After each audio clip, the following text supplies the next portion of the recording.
He is the last man to cross the Sirat, brothers. Because he tasted it. He knows what it looks like, or how it feels. You're going to stand there. You'll be accountable Yawm al-Qiyamah. Everyone that day will be concerned about themselves. Everyone. يوم يفر المرء من أخيه وأمه وأبيه وصاحبته وبنيه لكل امرئ منهم يومئذ شأن يغنيه. The day you will run from your wife, your brother, your father, your sisters, your children. They will run away from you. You run away from them. They said the mother will come to the daughter or son, saying, look, I breastfeeded you for 2 years. I had your pregnancy for 9 good months. I suffered for you. Please give me 1 hasana today. He or she will say to her, I don't know you. Please go away from me.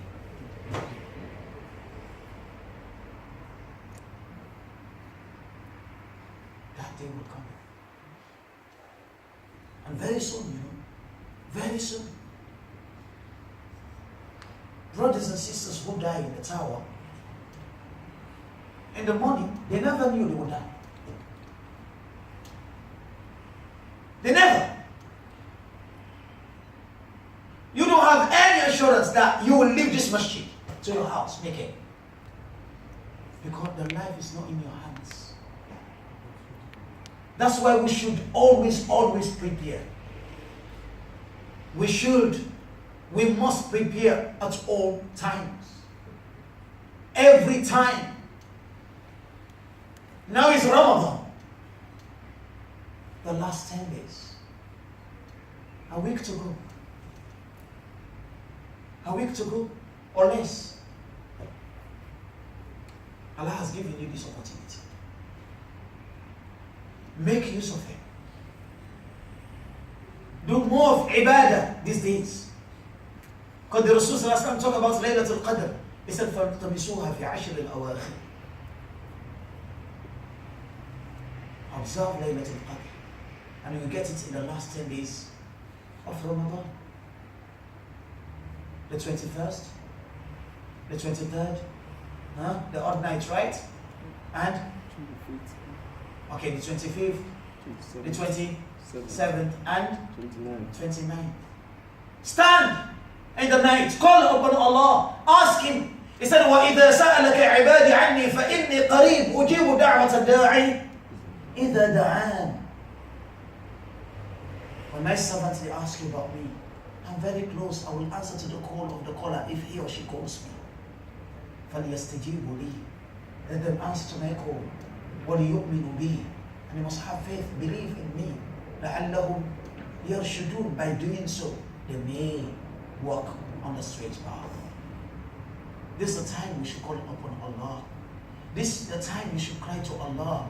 Because أنت عبد, you are a servant. مذنب, you commit sin. Allah subhanahu wa ta'ala said, He said, كُلُّ بْنَ آدَمْ خَطَّاءٌ وَخَيْرُ خَطَّائِينَ التَّوَّابُونَ.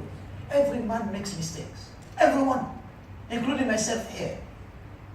We make mistakes. He said, but the best amongst you are those who turn to Allah in the repentance. And that's why Shaitan, what he wants you to do, what he wants me to do, is to have what we call yas, to lose hope. Allah said, قُلْ يَا عِبَادِيَ الَّذِينَ أَسْرَفُوا عَلَى أَنفُسِهِمْ. Say, oh you my servants who have wronged your souls. You've done terrible things in your life. لَا تَقْنَطُوا مِنْ رَحْمَةِ اللَّهِ. Do not lose hope. Do not relent. Don't give up from Allah's mercy. إِنَّ اللَّهَ يَغْفِرُ الذُّنُوبَ جَمِيعًا. Allah forgive all sins. Allah forgive all sins. إِنَّهُ هُوَ الْغَفُورُ الرَّحِيمُ. Indeed, He, Allah subhanahu wa ta'ala, is oft forgiven and the most merciful. The Prophet Muhammad said, إِنَّ اللَّهَ يَقْبَلُ تَوْبَةَ الْعَبْدِ مَا لَمْ يَغَرْغَرْ. Allah subhanahu wa ta'ala will forgive your sins as long as your soul has not reached the point to depart from the body yet. Allah will still forgive you. Talk to Him. Ask Him for forgiveness. ask him to make you be amongst those who will earn the reward of Laylatul Qadr. Because Allah subhanahu wa ta'ala said, Inna anzalnahu fi Laylatul Qadr. Wa ma adraka ma Laylatul Qadr. Laylatul Qadr khayrun min alf shahr. He revealed the Quran in the night of power. And he said that night of power, Laylatul Qadr. If Allah subhanahu wa ta'ala accepts your ibadah, your qiyam in that night, Allah will reward you that you've worshipped Allah for 1,000 months. Brothers, sisters, if you are 30 or 40, what makes you think you're going to be 80 years old? 90. Even 60 is a problem these days, 50. So now, you got a few more days left. You need to take advantage of this. Unity. Love amongst ourselves.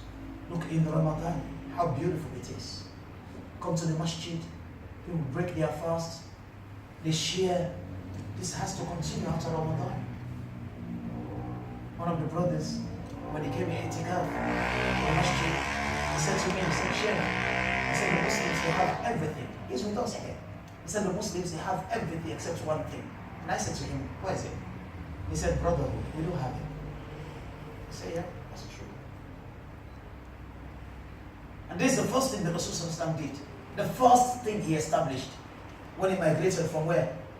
Mecca to Medina. The first thing after Tawheed is the establishment of Ukhuwa, brotherhood in the deen. Come to a level, can you imagine? A brother will say to his brother, I have 2 wives. I have my money, my wealth, let's share it into 2. You take half, I take half. My wives, look at them. Just tell me the one that you would like the most, I will divorce. Oh, brother, you know what? If not, to be honest with you, if this is not the deen and reality that is being transformed and explained to us, I would have said, khalas, this is khayal, ya akhi, a dream. It's not going to happen. If I come to you now, you have 2 wives, or even 4. Yeah? He says, Sheikh Yusuf, mashallah, he wants to marry. Sheikh Yusuf, I'm going to give him one of my wives. Which one are we going to give him? Be sincere to yourself. The oldest one. Not only the oldest one. No. Not only the oldest one. Which one?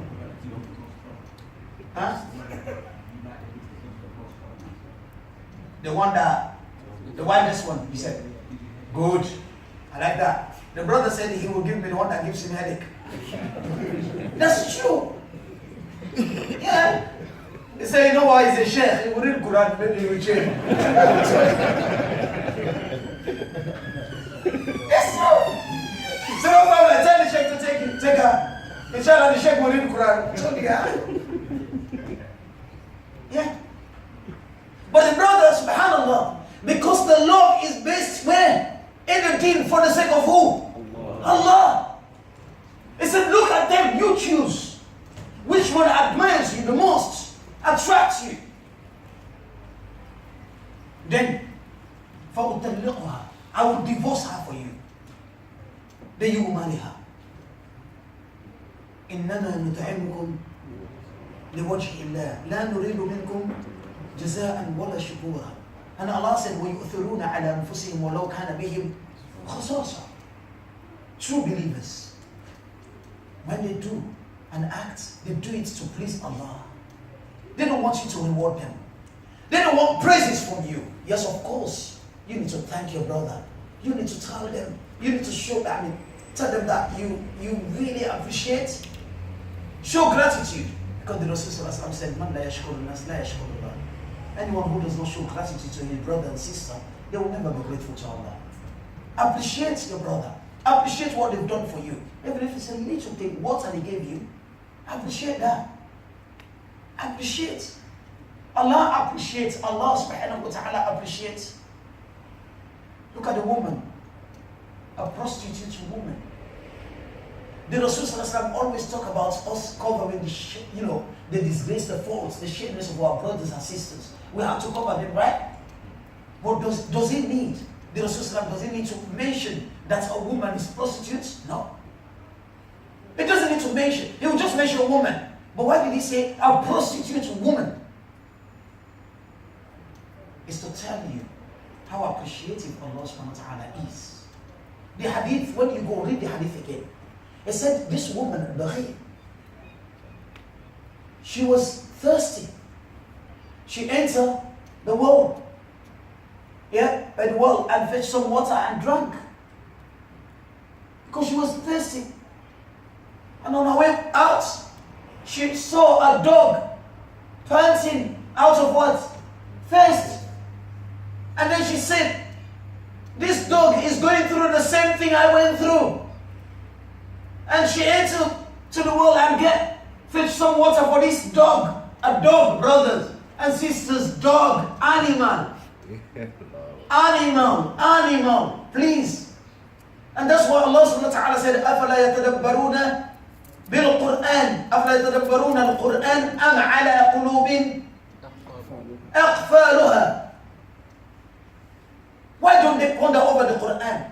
Or do they have seal in their hearts? The hearts are gold and silver. Read the Quran, read the Sunnah, contemplate over it.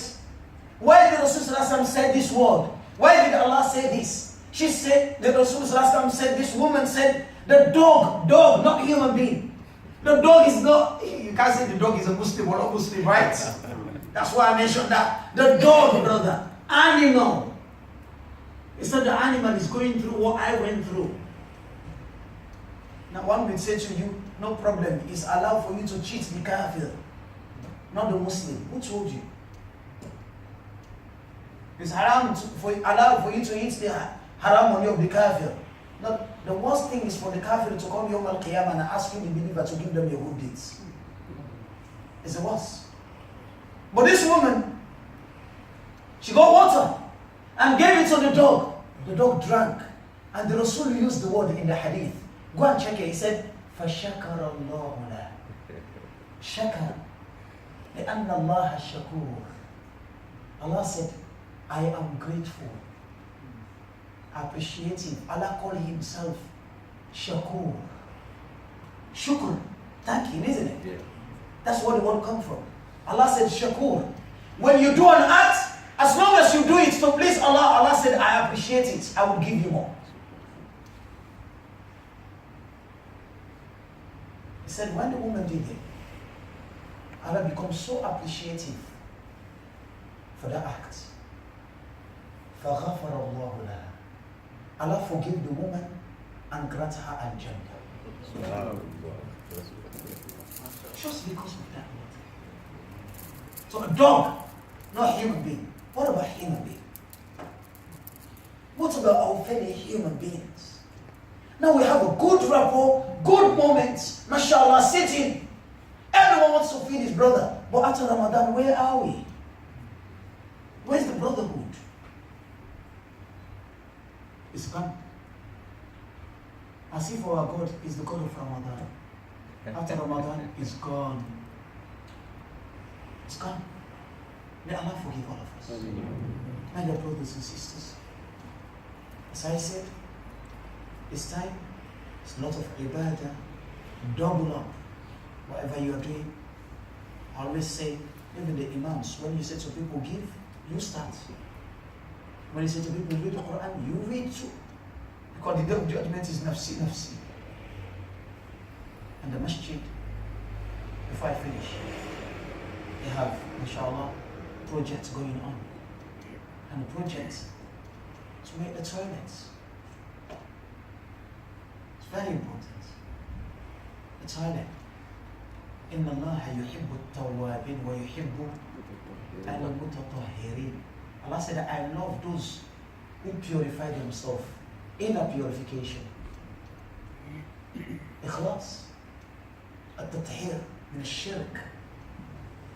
Purify the inner soul from shirk, from hatred, etc. And وَيُحِبُّ الْمُتَطَهِّرِينَ. And He loves as well those who purify themselves physically.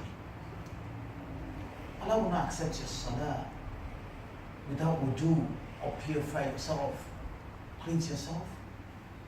So that's why these places are very, very essential, important. That's where the ibadah starts. And And the project is there. For someone to give, I think, £400, if they divide it into 1,200 people, can give you £75, 5 sessions. And now it means you've contributed to build a masjid. Man bana lillahi masjidan, bana Allahu lahu baytan fil jannah. Whoever build a mosque for Allah, Allah will build for him a palace in Al-Jannah. And imagine anyone who make wudu to pray, you have the same reward as they have in your salah. Someone goes, make wudu, come and pray, the same reward they earn, you have the same without their reward being reduced. Tijarat al-Rabiha, a great prophet, Bagin. Allah subhanahu wa ta'ala bless each and every one of us. You can see all of us are tired, right? Myself, alhamdulillah, very tired. We have a very, very long night with the brothers. Alhamdulillah. For all this, as I said, it's Ramadan. Double up. Double up. Double up. We'll have the night again to go. We'll have again all the nights to go. Inshallah until Ramadan finishes. May Allah accept it from all of us. But now, inshallah, we'll come to the end of the session and just take 2 questions. Yeah, only 2. She was Muslim, the lady. Lady. Brother is asking the first question. Is he a Muslim or a Christian? I do have answer for that question, brother. No, yeah. Yes, I just wanted to know about the hadith when he said Allah made the man died for 100 years. Yeah, and then he woke him up and then he said, look after him. Yeah. Now, so I was just wondering, like, the man, where is he today? Is he dead again? Is that again? Yeah. After the death. Yeah. So he died twice. Yeah. Well, some would say went unconscious. Right. Okay. But now, for us, we have a minor death and a major death. When you sleep tonight, you're gone, right? Yeah. You're gone. So that one is form of death. So Allah subhanahu wa ta'ala knows best. But Allah subhanahu wa ta'ala said, فَأَمَاتَهُ اللَّهُ. Allah killed him. Yeah? مئة عام. The Quran came sarih. مئة عام. If Allah wants, He can kill 1, 2, 3, 4 times someone, kill them 5, 10 times and give them life back. But Allah subhanahu wa ta'ala wanted to teach myself and all of you and everyone, including Uzair who asked a question, that Allah subhanahu wa ta'ala has power to do everything. And that's why at the end of the ayah, it said, أَعْلَمْ. So now I confirm and certainly know that أَنَّ اللَّهَ عَلَى كُلِّ شَيْءٍ قَدِيرٌ. Allah has the power to do everything. Inshallah. And each ones? Yes. But the first one was unconsciousness, and then we bring him back to life. The question was when Rasulullah sallallahu alaihi wasallam was going to Allah Isra Miraj to get a prayers for us.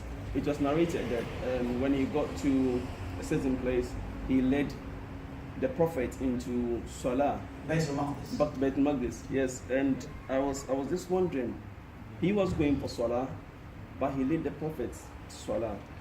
So I was thinking, which kind of Salah was it? How was he prayed before he went to get the Salah from? Beautiful. That's a very beautiful question. The brother said, the Rasul was going for Isra wal Mi'raj. What is Isra? Huh? The night. Night. MashaAllah, I love that. Night journey. No, you. No, you.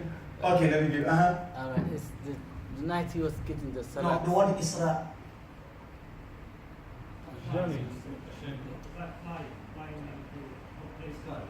The journey to the Allah. Ascending. I love that. Ascending. What about descending? What about Mi'raj? Mi'raj means ascent. What about Isra?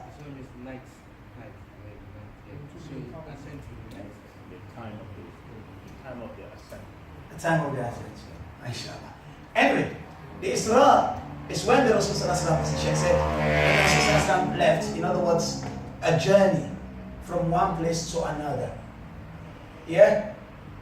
He left from Mecca to where? Baitul Maqdis. And then from there, he traveled with who? Jibril alayhi salam with what? Buraq. Huh? Buraq. Al-Buraq. Al-Buraq. That animal. And then the Buraq, they went where? Sama Dunya. When they reached Sama Dunya, what happened? The angel said, it's me, Jibril. Jibril seek permission. Yeah. And then they opened the door. Okay? And he went where? He met all the prophets. Some of them, of course, different floors. And then until, I'm just summing up, so many people here with me. Until, Sidratil where? Muntaha. What happened there? When they went, him and Jibril, what happened? Jibril said, I can't They go departed. beyond. I Do can't they have go to? He has to go alone. No, They have to why? He said he can't go beyond There's this a point boundary. because he's That boundary is still. for you. For who, I mean? No, it's boundary that no one can pass. No one can go past. Yeah. Why the Rasul went past it? Because Allah wanted it that way. MashaAllah, beautiful. You see, now we have shuyukh. Beautiful, that's good. You have information. Yeah, it came to that point, and then Jibril had to stay back. He could not go further, and the Rasul turned. He looked at Jibril, and he said, Ya Jibril, afi hadha al-mawdi' yatruku al-khayr khalila. He said, is this a position for a friend to leave his friend? And he said, no, Ya Rasulullah. He said, you been sent for this. You are the chosen one. You are permitted to go beyond this boundary. He said, if I go beyond this line, I'll get demolished. Allah. He said, so go. He went. Summing up for you, the narration says, when he came down from the narration, he said, when he returned, he led them in Salah at Baitul Maqdis. The Rasul led the Prophet in Salah at Baitul Maqdis. And some they said here when he was going, but some they said 2 rakah, right? 2 rakah, when you read they said 2 rakah. The most important thing you need to establish is Salah. Obviously, Salah, the deed Allah subhanahu wa ta'ala knows best is the form the Rasul the form of Salah Allah subhanahu wa ta'ala gave us when he led them in prayer, because he is the one, the Imam of A'imma. I mean the Anbiya wa Rasul. Allah subhanahu wa ta'ala knows best. But that's why. Does that answer your question, Sheikh? Fully? Yeah. MashaAllah. Keep smiling there. Intaha, khalas. I said 2 questions. Now I can see 4.